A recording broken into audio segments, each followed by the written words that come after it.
Some of the first recorded history of compulsory education is with the Spartans. At around 550 BC, where at the age of 4, Spartan boys were enrolled in mandatory schooling and military training. Then, about 2,000 years later, Martin Luther, the Protestant reformist, argued that school could be used as a tool to teach boys how to be good and strong men. But the actual foundation of what we know to be the modern compulsory school system was created by Frederick the Great in 1763 in Prussia. The Prussian education system consisted of an 8-year program they called Volksschule, where they taught reading, writing, singing, and religious education. Their ethos, which is the values that they declared to represent, were duty, sobriety, and discipline. Frederick's school system was a taxpayer funded system, but he also formed tuition based secondary schools that were intended to be like college preparatory schools and focused on mathematics and calculus. He also created specialized schooling for teachers, and by 1810, he created a teacher certification program. To illustrate how similar Prussia's education system was to our own, they even had summer breaks. They gave children in the summers off in order to help their parents harvest crops. And, like today, they created a national curriculum, something today we refer to as standards. I just wanted to note here that this system created a strong sense of national identity, and that was sort of the goal. By the early 1800s, Prussia's education system was coined the factory schooling system. Okay, so we have three key players in the creation of our current system of schooling. First is good old Freddie the Great. We already know about him. Next is Horace Mann, who is often referred to as the father of the American public school system, and Calvin Stowe, a biblical scholar and teacher who was very outspoken about his belief that the country needed a public education system.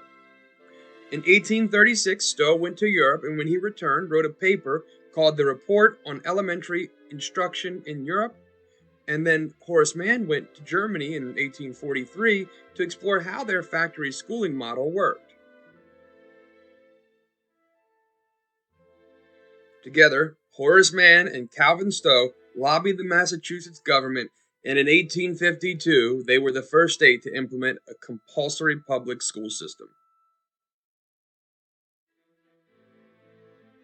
By 1900, most U.S. states adopted the system, and every country in Europe adopted the system except for Belgium, who adopted it in 1922. So, this is a good thing, right? I mean, the concept of education is a good thing. In fact, Thomas Jefferson said, "I know no safe depository for the ultimate powers of the society but the people themselves, and if we think them not enlightened enough to exercise their control with a wholesome discretion, the remedy is not to take it away from them, but to inform their discretion by education."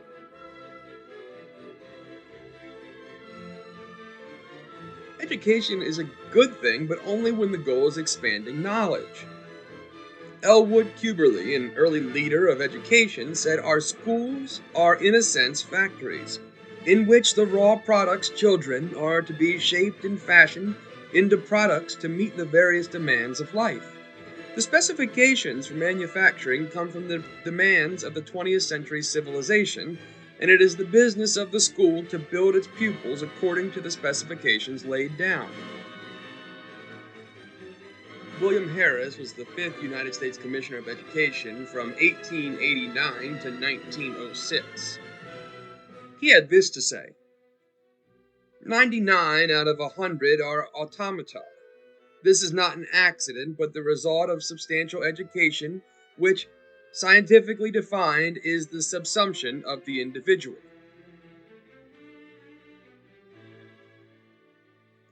And the business mogul John D. Rockefeller founded the General Education Board, which provided major funding for schools across the country and was especially active in promoting the state-controlled public school movement. Frederick T. Gates a business advisor to John D. Rockefeller, served on the General Education Board in 1913. This is what he had to say. In our dream, we have limitless resources, and the people yield themselves with perfect docility to our molding hand. The present educational conventions fade from our minds, and unhampered by tradition, we work our own goodwill upon a grateful and responsive rural folk. We shall not try to make these people or any of their children into philosophers or men of learning or science. We are not to raise up among them authors, orators, poets, or men of letters. We shall not search for embryo great artists, painters, musicians, nor will we cherish even the humbler ambition to raise up from among them lawyers, doctors, preachers, statesmen, of whom we now have ample supply.